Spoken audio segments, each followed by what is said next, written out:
ট্রাইব্যুনালে আছেন সহকর্মী ইমন মাহমুদ, আমরা সরাসরি যুক্ত হচ্ছি তার সাথে। ইমন, মামলার রায় কখন ঘোষণা হতে পারে বিস্তারিত জানাবেন।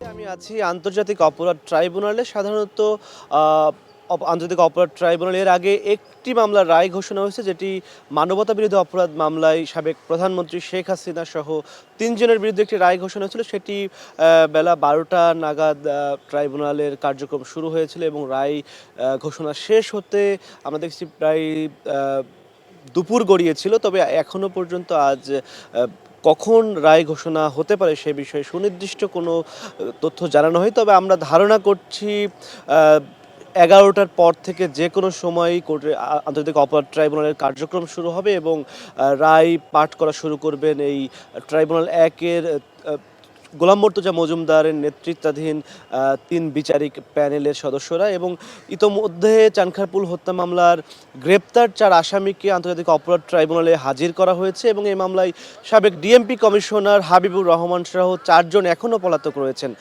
এই ৪ জন পলাতক আসামির জন্য রাষ্ট্রনিযুক্ত আইনজীবী নিয়োগ করা হয়েছিল, তারা তাদের পক্ষে মামলার কার্যক্রম চালিয়েছিল। আমি যদি একটু পিছনের পটভূমি তুলে ধরি এই মামলার, ২৪-এর ৫ আগস্ট যখন শেখ হাসিনার পতন সময়ের ব্যাপার মাত্র, সেদিন রাজধানীর চানখারপুলে গুলি করে শহীদ শাহরিয়ার খান আনাস সহ আরও ৬ জন শিক্ষার্থীকে গুলি করে হত্যা করা হয়।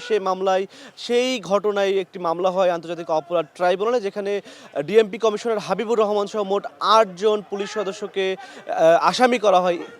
এই ট্রাইব্যুনালে জুলাই অভ্যুত্থানের ঘটনায় এটি প্রথম মামলা যেখানে পুলিশ কর্মকর্তা এবং পুলিশ সদস্যদের বিরুদ্ধে রায় ঘোষণা হতে যাচ্ছে। সুতরাং এটি বেশ বড় একটি ঘটনা বলা চলে, কেননা এখনো পর্যন্ত পুলিশ কর্মকর্তা এবং সদস্যদের বিরুদ্ধে কোনো রায় ট্রাইব্যুনাল থেকে আসেনি।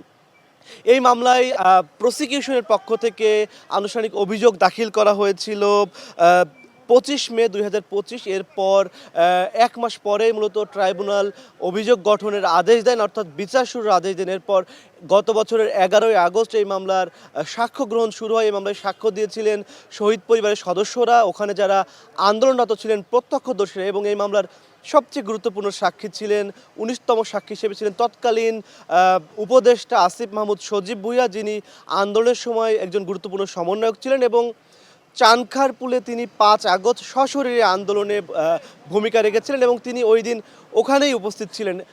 এখনো পর্যন্ত ট্রাইব্যুনালের রায় ঘোষণার কার্যক্রম শুরু হয়নি, তবে কয়েকজন বিচারপতি ইতোমধ্যে ট্রাইব্যুনালে উপস্থিত হয়েছেন আমরা দেখেছি এবং আসামিদেরকেও ইতোমধ্যে আনা হয়েছে।